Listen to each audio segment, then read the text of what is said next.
പാലക്കാട്ടെ പെട്ടി വിവാദത്തിന് പിന്നാലെയാണ് നിലമ്പൂരിലും സമാനമായ സംഭവമുണ്ടായത്. പാലക്കാട്ടെ പെട്ടി വിവാദം UDFന് ഗുണം ചെയ്തിരുന്നു. നിലമ്പൂരിൽ വെള്ളിയാഴ്ച രാത്രി ഷാഫി പറമ്പിൽ MP ഓടിച്ച കാറ് തെരഞ്ഞെടുപ്പ് കമ്മീഷൻ ഉദ്യോഗസ്ഥർ പരിശോധിച്ചതാണ് വിവാദങ്ങളുടെ തുടക്കം. വാഹനത്തിൽ നിന്ന് പെട്ടി താഴെയിറക്കി പരിശോധിച്ചെങ്കിലും അസ്വാഭാവികമായി ഒന്നും കണ്ടെത്തിയില്ല. പെട്ടിയിൽ വസ്ത്രങ്ങളും പുസ്തകങ്ങളുമായിരുന്നു. പരിശോധന നടത്തിയ തെരഞ്ഞെടുപ്പ് ഉദ്യോഗസ്ഥർ അപമാനിച്ചുവെന്നാണ് ഷാഫി പറമ്പിൽ MPയും രാഹുൽ മാങ്കൂട്ടത്തിൽ MLAയും ആരോപിച്ചത്. വിഷയത്തിൽ ഇരുവരും വാക്കാൽ പരാതിപ്പെട്ടെങ്കിലും ഔദ്യോഗികമായി പരാതി നൽകിയിട്ടില്ല.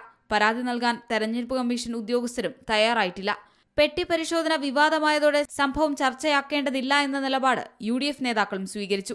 ഉദ്യോഗസ്ഥരോട് രാഹുൽ മാങ്കൂട്ടത്തിൽ MLA കയർത്ത് സംസാരിക്കുന്നതിന്റെയും ഭീഷണിപ്പെടുത്തുന്നതിന്റെയും ദൃശ്യങ്ങൾ പുറത്തുവന്നിരുന്നു. വിവാദം തിരിച്ചടിയാകുമോ എന്ന ആശങ്കയിലാണ് UDF ക്യാമ്പ് വിഷയം ചർച്ചയാക്കാത്തത്. സംഭവത്തിൽ ഉദ്യോഗസ്ഥരുമായി സംസാരിച്ച പരാതിയുടെ കാര്യത്തിൽ തീരുമാനമെടുക്കുമെന്നാണ് ജില്ലാ ഭരണകൂടത്തിന്റെ നിലപാട്.